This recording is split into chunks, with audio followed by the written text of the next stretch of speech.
Welcome to the Unitarian Universalist Congregation of Fairfax. We hope you enjoy this sermon from a recent Sunday worship service. Today, on this day of our annual meeting, I'm going to spend a lot of time talking about the mission of UUCF. Yes, I am aware that today is the annual meeting, and yes, I am aware of the events taking place in the country and the world right now. And yes, I'm also aware that over 2/3 of those who are now attending UUCF were not here when our mission was adopted about 20 years ago. With that said, I have worked with nonprofit boards and UU congregations on mission statements for a long time, and I will tell you that I love our mission statement as much now as I did when I read it for the first time around 10 years ago. Our mission statement is simple, it is straightforward, and in my opinion, it is actually more important now than any time in our history. So as a reminder for those of you who haven't seen it or haven't committed it to memory, it says to transform ourselves, our community, and our world through acts of love and justice. On this annual meeting day, I actually want to remind all of us in this congregation, based on the agreements that we have made with each other, or as we would call it in Unitarian Universalism, our covenant with one another, the purpose of this congregation, our efforts, our leadership's efforts, our board meetings, our lay ministry, this annual meeting, our worship services, my ministry, our family ministry and religious exploration program, our Soul Matters groups, our music, arts, and social justice activities, and everything else we do that I have not mentioned, is to serve the mission. It is to transform ourselves, our community, and our world through acts of love and justice. It is really that simple, and of course, nothing is that simple because we are humans, and we occasionally like to make things complex. The original purpose of the service and sermon today was to announce that in this coming congregational year, our theme will be Living the Mission, which will include a Living the Mission congregational process where we will explore what it means to live the mission now, in these times, with these people, in this culture and societal issues, and this understanding of Unitarian Universalism we are facing now, not 20 years ago, but now in 2024.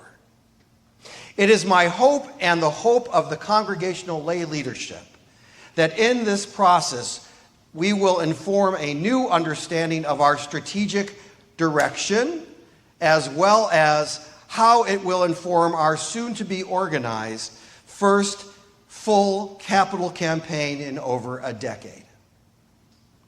Now, the reason I say this was because the original purpose is, while it's still true, everything I just said, the original purpose is that we are in a certain place in this country. And between sermons, I often process my thoughts through sharing them on Facebook, for those of you who are my Facebook friends. And on Thursday, after the verdict was read, I wrote this. When this day started, I didn't realize how consequential it would be. As temporarily happy I am about something finally, in some way, holding him accountable for his copious lies and crimes, I continue to worry for where we are in this country. This country so flawed and yet so full of promise. This country fearful of other and yet beckoning the tired, the poor, the huddled masses yearning to breathe free. This country so threatened by autocrats and demagogues and yet able to find the will through the horror of war, with so many sacrifices of a generation to fight fascist impulses in the world. This country never living up to its ideals and yet so imperfectly striving for those ideals in order to form at least a little more of a perfect union. I don't know another way for us to save this country other than to the best of our abilities. Try to live up to our ideals, I wrote, not giving up when faced with all the imperfections, broken promises, and threats. And then I wrote, today was an incredible moment in our history. It won't be the last. And I keep hoping that when we say incredible moment again, it will be because we have collectively risen to meet the challenges as we strive to fulfill the unfulfilled promises of this nation. It would be foolish and grandiose to think that we alone can transform our community and the world through acts of love and justice. But that is not what I think the mission statement is calling us to. Our mission statement is an aspiration. Our mission statement starts with what really is an aspiration actually behind the wording of the statement, asking us to actively practice the principles and values of the Unitarian Universalist tradition, placing love at the center of all we do.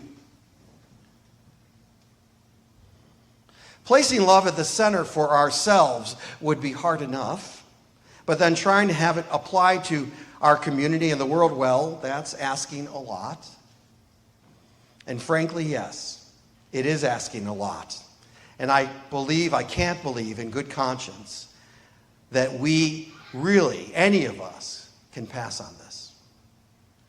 We are called upon, as young and as old as we are, whatever stage in life we are, whatever work we've done to transform ourselves, our community, and our world before today, to live this faith and this mission statement as much and as passionately as possible. We must do that now. There have been plenty of times in our collective history where the mission would have been a vital call to faith. But in this moment, when a major party of the United States political system is attacking the rule of law and telling blatant falsehoods about the sanctity of the democratic process at the heart of our republic, I really do think that this is a unique and dangerous time, and this calling is as important as ever. This is not a megachurch, but we are no small group of people either. There are hundreds of us in this congregation, including our children. We fan out into all kinds of places, jobs with the government, defense contractors, teachers, social workers, and doctors. We have writers, those who work in the home, and those who work in or near the White House. And if we're looking to live this faith and this mission statement as much and as passionately as possible, whether it be how we live our individual lives or how we work to transform our community and our world, I would say that now is a pretty damn good time to do it. When I heard the verdict read on Thursday, my wife and I were standing in the middle of Whole Foods on our phones, and we just held each other. Frankly, I was overcome with emotion. In part, that emotion stems from the fact that on most days, I just can't still believe that in 2024, we find ourselves in this situation, both this country and around the world, with such needless and senseless violence that we still experience. I wonder how and when we will ever come to our senses and know that the only way for us to live together on this planet is to not try and get rid of those who think differently than we do. The history of humanity has taught us this lesson again and again and again, which is why movements for positive change almost always stress our common humanity and call for transformations centered in actions of love and justice. This congregation's mission isn't some trivial word salad designed by a group of overwhelmed volunteers trying to check off their tasks and get home for dinner. Whether in this annual meeting at our General Assembly, in the greater community, or as much as possible in the world in which we all touch, these words are a reflection of the core of a faith that has been transforming for centuries, a faith that cares about supporting heaven here on earth, a faith that has love at the center and preaches hope, not hell. That is who we've been. That is why the world so badly needs us and these statements. And that is where I'm asking us to go.